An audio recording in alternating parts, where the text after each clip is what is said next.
So we'll start. Thus, even after Jesus' appearance on earth, the world continues to suffer under the power of Satan, and sin mercilessly persists in the bodies of people everywhere.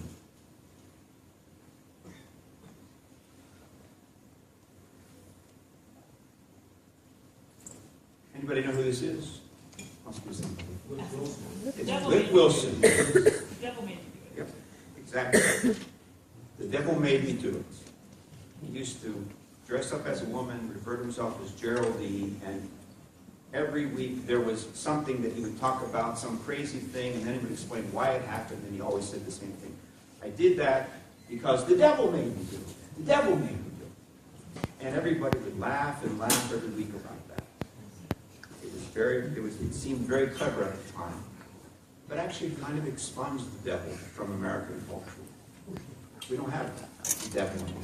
Basically, people speak only about God, and people are uncomfortable about speaking about God at all. As a matter of fact, even my title this week, because I know that this could be distributed, I put evil hates me, evil hates you, rather than Satan hates me, Satan hates you, for that reason. So, anyways, I'd like to talk a little bit about some lessons from my life, and I'm only going to go up to about 1990s, simply because it's probably more convenient to limit to that. I'm only going to touch upon vignettes. There are lots of other things to say in the vignettes, but I'm just going to touch upon them. But, well, first of all, just an interesting coincidence. I did my undergraduate study at the University of Notre Dame. It's a huge university. Has about 11,000 students. And I was not around for my graduation. It was the Vietnam War years. I didn't feel it was appropriate to walk across the stage and celebrate my graduation in the midst of that war. But I did happen to have one yearbook. It's actually a yearbook from my second year of studies.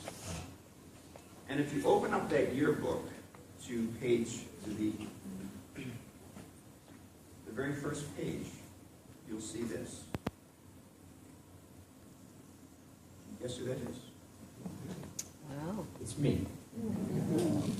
And if you go in to the second page, you see that. And guess who that is?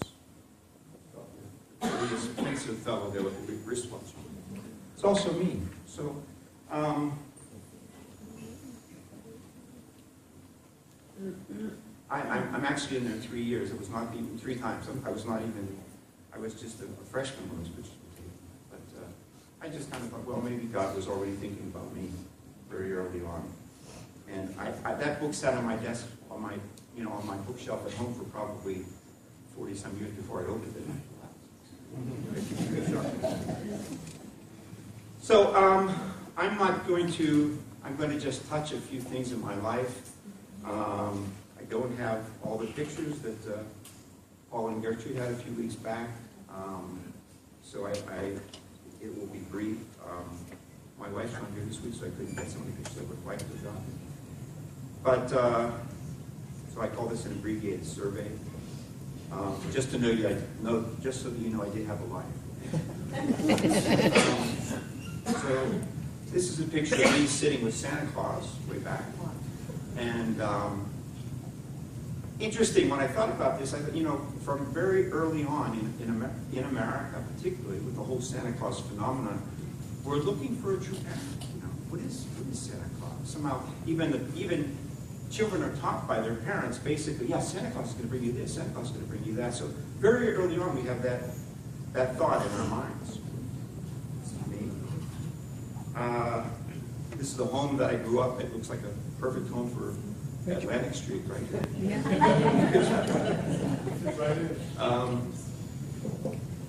This is a picture of me with my father. Unfortunately, I didn't have time to get a picture of my mother, although I have tons of pictures of my mother. This is a picture of me with my father. My father had a lot more hair than I did. By the way, that's one thing I did discover in life. This is a phenomenon.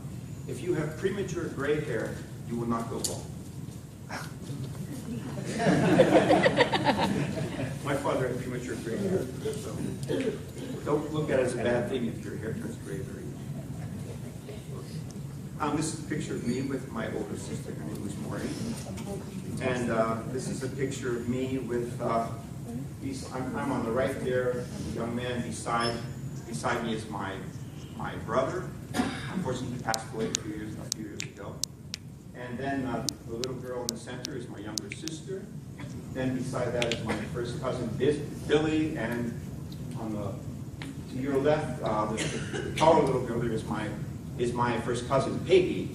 Actually, who interestingly ended up sending one of her daughters to study ballet at the Universal Ballet Academy without me knowing anything about it. Interesting things. It's interesting coincidences in life.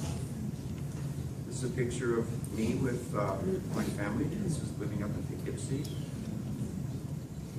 This is a more recent picture with the engagement of our daughter, and I'm still trying to sell off my son.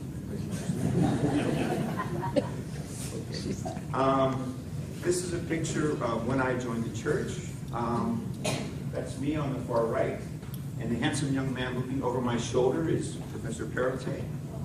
And that's when we joined the church in France, back in, I guess that's pictures from 1972, probably. That's the Holy Ground in France, actually. That group there, we all together went onward to study to work in the United States. Some of you know Michael Kiley. Michael Kiley is my spiritual son. I witnessed him in France. And some of you may know Anne-Marie Morgan, who is actually my spiritual daughter, whom I also witnessed to in France. And the whole group of us, we came together back in January 1973 to work in the United States. Actually, Gertrude was part of that group also. And this is a picture of, well, let me just mention one thing before I go on. I was a student at the University of Paris at that time, and I was doing graduate study in the area of comparative literature. I don't know how serious a student I was, but actually I was planning to complete my degree. I'm the kind of person, once you start something, you go ahead. And when I joined the church, I was thinking, well, yeah, I'll find a way to somehow study and finish everything. Until I found out I was assigned to another city. So that kind of solved that, and that was the end of my studies and so many other first chance. This is a picture of the International One World Crusade when I came to the United States and had a chance to work there. And I was part of the first global team. On the bottom ring there, this is Kim Yo-Anson. Recognize your mom? Yeah. And so the first vignette I'd like to talk a little bit about is just the whole thing of my will versus God's will. When I was in Japan, at some point, I had some very serious health problems. Actually, I had those problems when I was a child, and suddenly they came back again. I had a bleeding ulcer. And also there was just a lot of personal confrontations I had to deal with at that time. And there was one person who was very kind of spiritually oriented at that time, and he came and said to me, until now in your life, you've been able to do things based upon your own capabilities. But from this point on, you're not going to be able to do that anymore. And so somehow, your capabilities and what God wants you to do are going to be two different things. And anyway, my health completely collapsed. It collapsed to the point where I just spent the whole day in bed every day. I couldn't even walk. And in the midst of that, I realized that I needed to start again from zero and rebuild my life of prayer. And at the beginning, I had to write my prayers. I wrote long prayers, like letters to God, every single day. And little by little, in the midst of that process, then step by step, things got better. Then another person, unfortunately he's not part of our church anymore, but a person who inspired me was a gentleman in the center there. His name is Hank Dyke. He still has some connection with us. I guess in the broader sense, he is still tied with us. And what what I saw about him was that when he spoke to people, he always knew exactly the right thing to say. And he could be so personal and so caring for people. And I wanted to understand, well, why does he have that ability? Where does that come from? When we were working in Japan at that time, as Claude and Gertrude know, we used to stay in bowling centers most of the time. We would sleep in bowling centers all over the country. And one night I just heard someone crying out on the roof of the bowling center.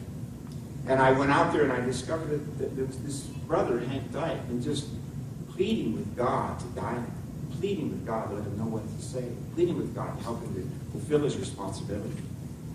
And he did the same thing every day. And little by little, those of us who were impressed by him, we did the same thing as well. And literally praying like 3 or 4 hours a night, oftentimes till early in the morning. It was transformative. It made me a very different person. To meet God face to face, what does it mean, you know? To meet God and really feel the presence of God and then see God in the next day and what you do.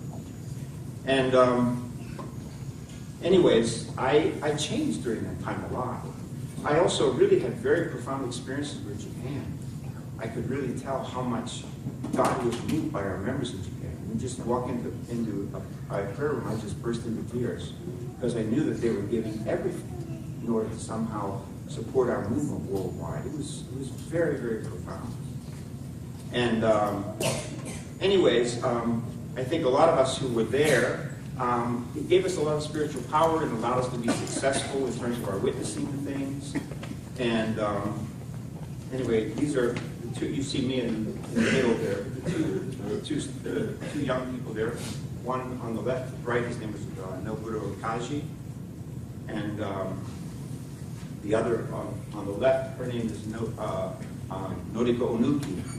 And actually, I witnessed to a lot of people. I mean, even at some point, like 3 days, I sent 3 people to workshop. And probably at least about 15 or 20 people went to workshop during that time, just from witnessing. But the foundation to draw the people was this really deep prayer. You know, it just was a very profound thing in my life. And anyway, when I left Japan in 1975, I really didn't want to leave. I desperately wanted to stay another year. I thought if I stayed another year, I could speak Japanese. But it didn't happen. I had to go back. So I did. And when I did, guess where I was, you know? Fundraising. That's right, fundraising. And a lot of the fundraising that I did, particularly, I'm probably one of the people who had the shortest life on National MFT.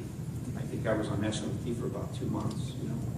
And during that period of time, we did fundraising on Long Island, and in a place that was called Green Acres. It was so difficult to fundraise back in the 1970s in New York City. It was so embarrassing. You know, you'd go fundraising, you go, especially the store-to-store fundraising. You go into the store, and they go, "Oh, somebody was just here a half hour ago." You know, every day like that. It was just every day the same thing. People were everywhere fundraising.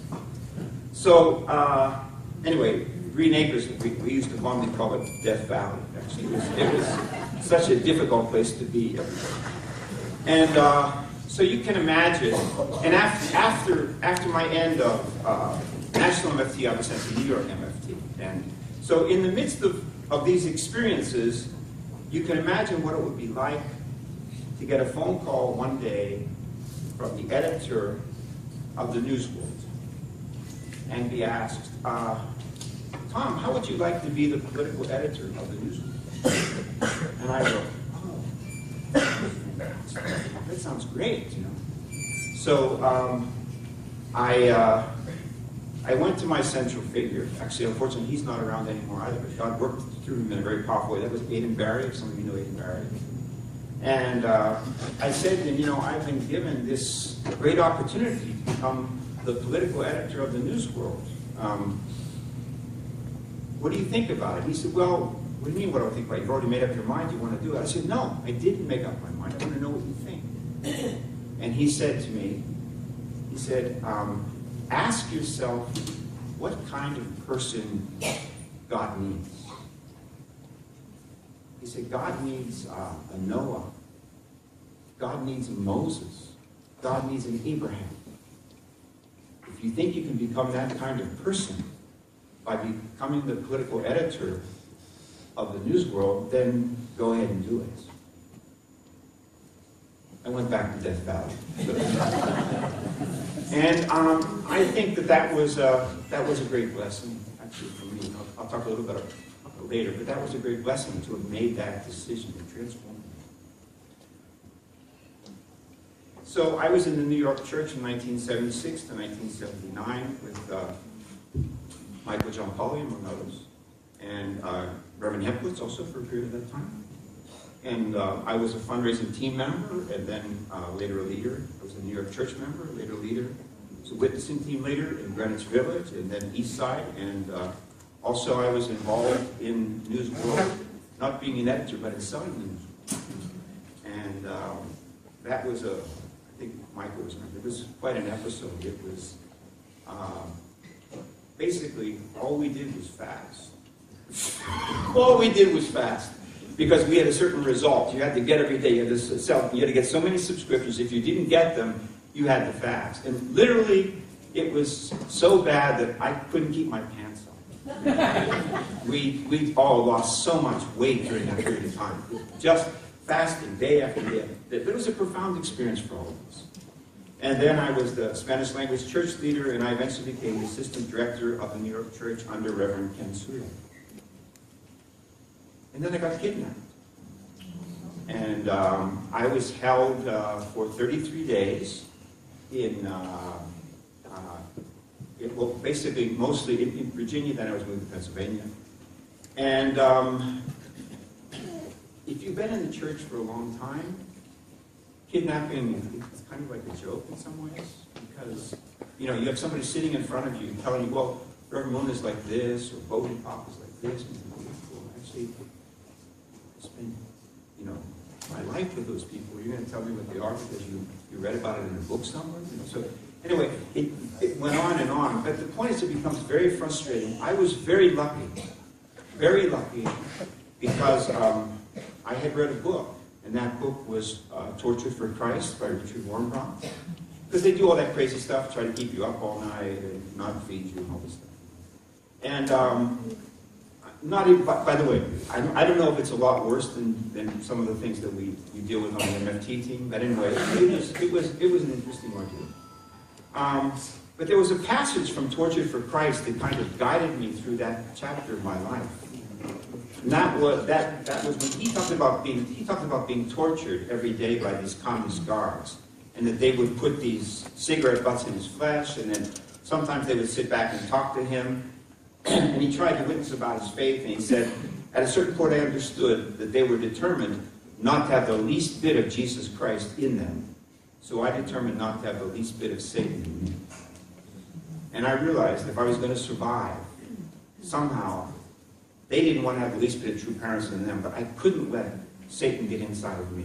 Somehow I had to be able to love and embrace these people. And I had many, many dreams telling me that somehow, at some point you're getting out, at some point you're getting out, at some point you're getting out.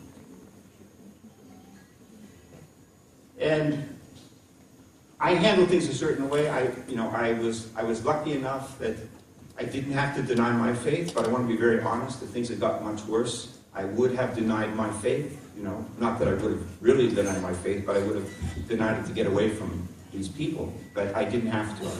I found a lucky way to somehow always evade that. And somehow my point would be, which is true, as Claude knows, in France we didn't have workshops. I said, look, I never went to a workshop. I decided to join the Unification Church over about a 9 or 10 month period, So if you think that you're going to come and somehow treat me like, you're going to, it's not going to work that way. I can tell you that right now. And basically, like they try to hand me a little passage. I say, no, I'm not going to read that passage. If you give me the whole book, I'll read the book, but I'm not going to read just a little passage. If you want to show me something, then show me the whole thing. Anyways, over a period of time, I was able to negotiate things, but I was in a difficult situation because a judge who never met me, who never saw me or anything else, said that I was incapacitated and that I had to have a guardian with me at all times. So, long story short, this is downtown Pittsburgh. The golden building in the middle, if you've been to Pittsburgh, that is the Pittsburgh Hilton. And I finally convinced people, little by little, you have to give me a little bit more space, I have to be able to move around and things like this, you know. And I said, maybe I should even give it a chance to get a job somewhere, you know. And somehow, little by little, they warmed up, and I went down to the Pittsburgh Hilton in order to get a job. And I walked into the office. There was an office, you know, just like a normal office, and people were sitting there, and they fill out your employment form and everything, you know. And then there was a door, you know. And when it was time to get interviewed, you go into this door, you know. So somebody came out and said, "Mr. Ward," and I said, "Yes." And then I went into the door. Well, I went into the door, and guess what? You know, it takes you downstairs into the bottom level of the Hilton Hotel, and there were like 12 exits, you know, all kinds of exits. And I just, bam, was able to get out one of those exits. For the first time, I had money in a long period of time. I was able to go to a movie theater. I thought, well, one thing, I'll just hide in a movie theater all day. I was able to get on the phone, and I was able to call New York, and New York flew out and got me. And finally, I was able to return to the church. But anyway, it was a sobering experience for me. I felt very ashamed that I've been deprogrammed. But there must be there's some condition. You don't just get kidnapped. I thought I'd set some bad conditions somehow. So I felt bad about it. I was invited several times to come forward and speak publicly about my experience. I never did. Actually, this is one of the very few times I talked about it at all. Because I just, I didn't want to. I did not want to be known as the person that had gotten to do it. I kind of felt that's not going to be, that's not how I want to be remembered, frankly speaking. So after that, I went to UTS in 1979. These are some of my colleagues actually at that time. Sorry, not another picture. John was one of my colleagues as well. And I have my early version of an ugly Christmas sweater on, you can see. I was there for about I guess I was there for about 3 or 4 months, and I was called out. I was fundraising, actually. I was called out to go and teach a workshop to a group of Argentines in New York. And I mean, the rest is history. Step by step, that led to the creation of Causa International, and I was asked to go and become a part of Causa, and I did that. I basically was involved with Causa and movements which developed from Causa between the years of 1980 and 1993 marked the end of Causa, but I basically was active with Causa-type activities until 1995, I guess. It came to UB in 1993 also.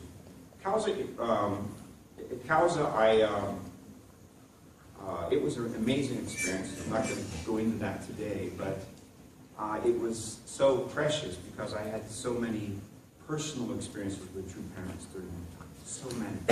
I had a chance to, Father did all kinds of things with me during that period. This was very blunt. You need to do this, you need to do that. You're too serious. You scare people. You have to tell jokes, otherwise people won't like you or something. All kinds of things. He worked on my personal character. It was very, very helpful during all of that period of time. And I want to conclude just by talking about 2 other episodes of my life, which are interesting episodes. In November 1991, True Father went to North Korea. And in May and June of 1992, Father sent a delegation of political leaders to North Korea. And I was asked to accompany that group of political leaders to North Korea. And it was an amazing experience. The leader of our group is the gentleman you see there with Kim Il-sung. His name was Richard Eichhorn. He was a U.S. congressman for like 30 years and was very close to our movement, very close to True Parents, actually. A very frank guy. For example, in this picture, I have to be careful. I want to be respectful to North Koreans, so maybe I should. I won't do it. I'm not. I have a funny story, but I'm not going to tell. Okay. Anyways, he was a practical person, but we made a decision in North Korea that we probably never should have made. And the decision that we made when we sat with Kim Il-sung, we had a luncheon with Kim Il-sung. There was a table, 60 people at the table. Kim Il-sung, maybe one or two other North Korean officials, and all of these former government people, like the former deputy CIA director, former assistant secretary of state, 3 or 4 former governors. They were all forms. This was, about diplomacy. It was track 2 diplomacy. And we had a certain goal, and the goal was to somehow end abusive verbal relations between the United States and North Korea. That was our objective. That was given by the White House before we left. So, anyways, we made this decision to sit like this at this table with Kim Il-sung. And the decision that we made was that only one person would speak, Congressman Eichhorn. So it would be Kim Il-sung and Congressman Eichhorn. Nobody else who was there was supposed to speak. That was a disastrous decision. Because Kim Il-sung is a giant, whatever you want to say. He was a giant. He sat with Stalin, he sat with Mao, he dealt with Truman. I mean, he was a giant. And Congressman Eichhorn, well, he was a congressman, a person who worked in a precinct and got potholes fixed and stuff like that. It was an embarrassing exchange, very embarrassing exchange. And as soon as the exchange ended, basically everybody in the delegation was upset and accusing Congressman Eichhorn and you just made the U.S. government look foolish, you undermined us, you caused all kinds of problems. And what was Congressman Eichhorn going to do? Well, we each had a chance to get a picture with Kim Il-sung. This is yours truly with Kim Il-sung. It was nice. But that picture came with a price. Because as we headed out to the airport, we were on the tarmac. I was there with my luggage, ready to get into the plane. And Congressman Eichhorn turns to me and says, "Tom, the mission isn't finished in North Korea. You have to stay." I wanted to strangle him. I wanted to say, "This is North Korea, wake up, But what could I say? I mean, basically, I represented our country, I represented our church. So I just had to kind of eat humble pie, and planes, taking off and kind of going, what did I just do, And And Congressman Eichhorn also got jumped on by everybody on the plane. Did you really leave him there? Are you crazy? What's going on? Anyway, it was an amazing week. So many things happened, but I realized that to get through the week, I had to be polite but firm. Polite but firm. So one of the first things they did is they came to me and they spoke to me in United States this, United States that, United States this. So I just said, look, I represent Reverend Moon.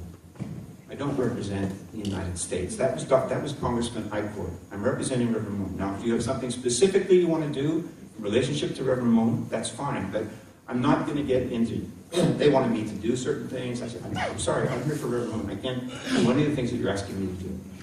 And I said, I want to ask 2 things of you. I said, number 1, I want to go and visit Reverend Moon's family, because I want to make sure they're okay. And I said, secondly, I want to have a chance to have a meeting with the foreign minister of North Korea. So those are the 2 things I asked for. Anyway, they were very polite. They took me to the Museum of Japanese Atrocities committed against Korea, in North Korea. And after showing me everything at the end, they said, so from now, the United States and the United States and North Korea have to work together against Japan. And I said, I don't think so. And I said, let me tell you about the things that our Japanese members are doing.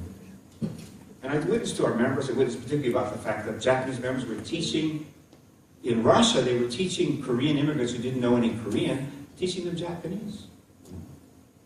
And anyways, so they can understand this is an unusual person. So anyway, little by little, things went forward.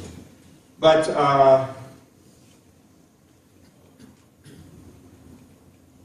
I did not get to see Father's family. They apologized about it. They said, we're sorry, that's not possible this time, but we want to assure you we're taking very good care of his family, and please, you don't have to worry about that. Please tell everyone also that his family's fine. Anyway, I took them at their word. Anyway, they just said there was not time to go. We did have a chance, some of us, to go and visit Father's family on the second trip, which I took to North Korea. But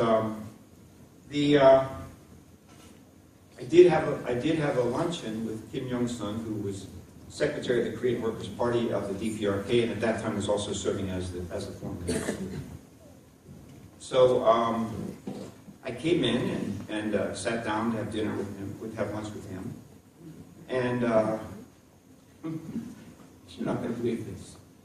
And he says to me, he says, "Can you pray?" And I said, "Sure, I can pray." I said, "You speak French, and I speak French, so I'll pray in French." So, anyways, I prayed, before the meal there, and he said, I understood enough of the Korean to go on. That people said, "How was it?" He said, "I want to have that feeling. I want to have the feeling of what it's like for people to pray." So, anyways, in Korean afterwards, he was like, "Oh, in Korean, he was saying, Chad, it was like really good." And he telling the Koreans that it was very nice. So, oh, good. So I did something right. What's important is, and then he also said to me, because the reason I stayed was to try to come to some agreement that we could have with the North Koreans. And I wrote a statement, which I gave to him, and he said, "I really like your statement, but the Minister of Information doesn't like it." He said, "So we can't go with this statement, but I promise you we're going to do something." So I went back to the United States after that, and on June 23rd, 1992, I received a phone call from the North Korean Embassy, permanent mission to the United States, to the UN. They asked me to set up a luncheon with Congressman Eichhorn, which I did. And there at the luncheon, the North Korean representative said, this year, 3 good things have happened that Kim Il-sung feels like he has to do something to recognize. So first of all, Reverend Moon he visited here and he arranged an interview with the Washington Times. And that was a very powerful thing. Secondly, there was an American by the name of William Taylor, who our movement had connections with, was at Georgetown University, who Divine Principle Level 4 for a Russian audience. And I went there expecting that there would be a lot of help and things like that. There'd be members and everything. But when I got there, that wasn't the case, unfortunately, because our movement was just too busy with too many things. Peter Latstatter? Peter Latstatter, anybody? He's the head of the movement in Moscow at that time. Basically, Peter was the only person that could help me. And what he did was he found these young people who were not members. Actually, they were kind of like associate members or something. And so every day I would write during the day, and I would re-edit the book.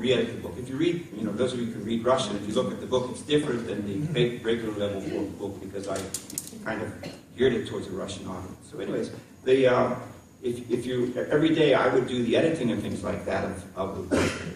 And then I would make a nice dinner for everybody every day. I got very good at making dinner and also going to the shops in Russia and knowing how to buy things and everything. So I got pretty good at doing those things every day, because basically once they came, I couldn't do anything except just sit there while they very kindly did all the work without any compensation. It was just an amazing initiative, you know, and step by step. And I'm sure that spiritually it was a very it's challenging. It was a challenging time. Also, it's very cold in Russia. I like to give the example. I always say to Gujana that, you know, it's cold sometimes in the United States, right? It's really cold sometimes in the United States. But my experience of a Moscow winter was, and I'm sure the Hempsteads would also, the Hepwoods would also agree with this,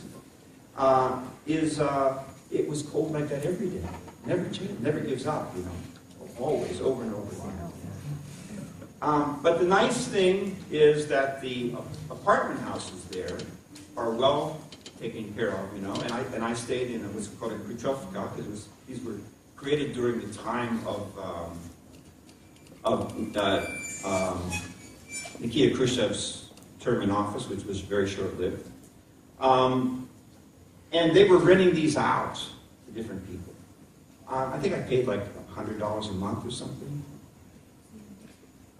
And almost every single day when I was staying there, almost without exception, I would get a call, like at 3 in the morning, and it would be always the same thing. This is the KGB. We know who you are. You have to leave.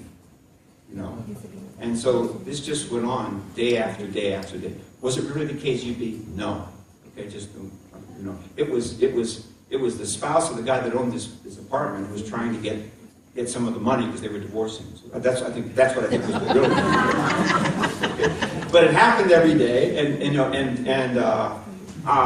it just made my stay there very, very unpleasant.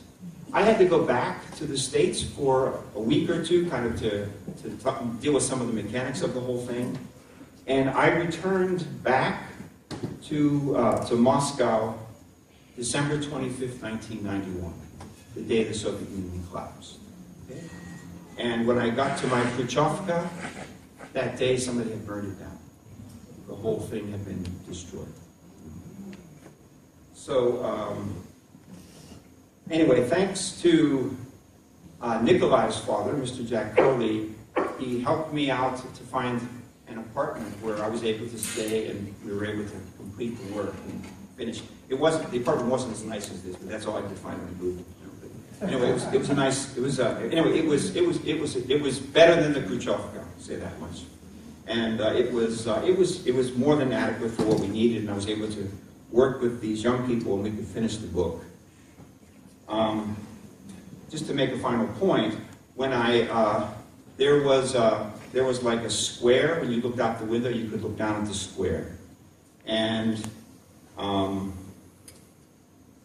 that's the book that we worked on during that period of time. It was the first, I think, book that was made widely available in Russia. Particularly, it was important for the young people who came over during that period of time. So anyway, going back to the square, and there was a lot of snow. And if you can imagine for a minute, because I'm not good with graphics, if you can imagine for a minute, you see the two brackets. Imagine that's the square. You're looking out the window and you see the square down there. You get my point? My last day in Moscow before I left,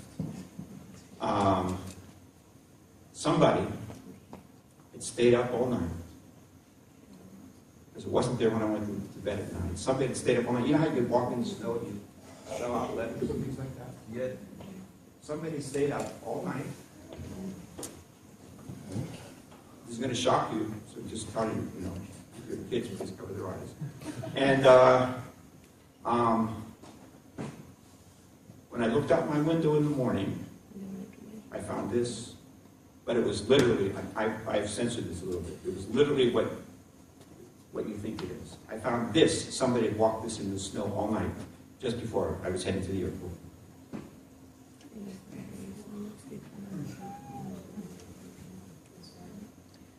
Is that thank you? It's not thank you. Those of you who are Japanese, your husband, your spouse will explain to you later. Okay. But when I saw it, I thought, yeah, there is a Satan. There is a city. And somehow this is something he didn't want to have done. And so when it was done, it was a good thing. So these are just some life lessons I want to share with all of you. Strive to build a deep, particularly our second gen, strive to build a deep root of faith. Pray and study every day. Sometimes pray for long hours and meet God face to face. Find a quiet time each day to meditate, think, plan, and go forward. Build relationships of heart. Invest in others and find time for your family. And this is very important. Have companions of faith. Have some people that you can really, as a companion of faith, and you can really share your heart with. I should say also take good care of your wife as well. Take good care of your husband. And always have a plan B.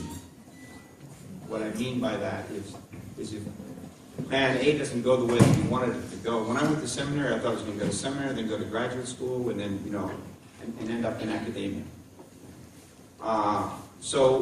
But I always had a plan B. Like a lot of people here. Professor Perote is the same. I know Mr. Clark's the same. Well, Dr. Hempquist is the same. Even while you're working, you somehow can go forward. And you can be able to, Marianne Tekun's the same, and somehow go forward with plan B. It may not be the ideal, but go forward with plan B. And work towards building something, no matter what. And then, in terms of foundation of substance, I just want to talk about the first one, which is the failure to see from God's viewpoint. This is very important for all of us. Life really isn't a competition. We are each an individual truth body with some things that we do better than anyone else. Some very particular things. This is important. In other words, in life, my only real competitor is my original self. And the part of God that I alone can resemble. Keep that in mind. What are you competing with? You're competing with that part of God that you were created to resemble. That's what you're trying to do. Do not lament over what you have. Determine what to do with what you have. Okay? If you don't have a right arm, you can't spend forever worrying about not having that right arm. What are you going to do with your left? What are you going to do with the part of you that's intact? The other day I was watching a video of Helen Keller. What an incredible person, blind and deaf. And yet she did incredible things in her life. And she was happy because somehow she worked with what she had. Learn to rejoice in and recognize the achievement of others. This is very important. And it's a natural thing. If you know who you are, if you're confident of who you are, you will be very happy for others as they discover who they are. And be patient. God has plans for your life that you need to discover and get in sync with. Finally, one other thing. And that is, move God's heart. Do things in your life that move God's heart.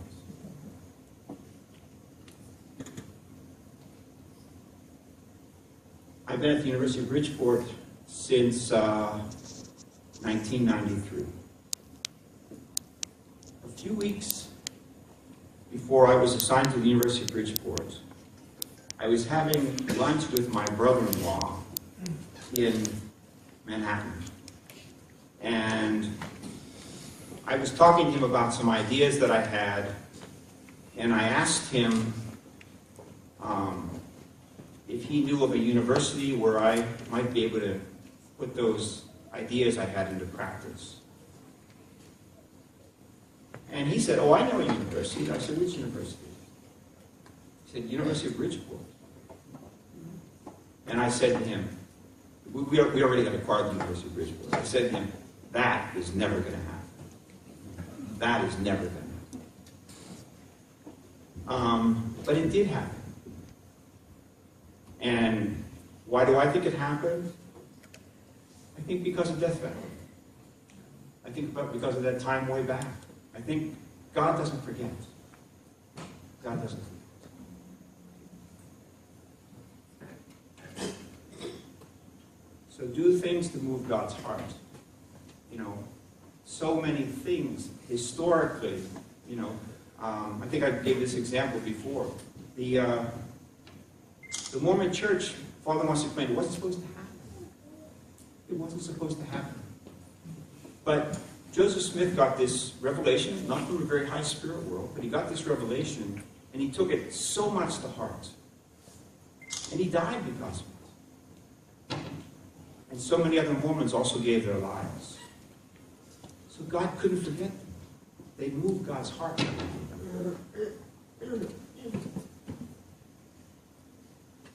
Finally, have a blessed week.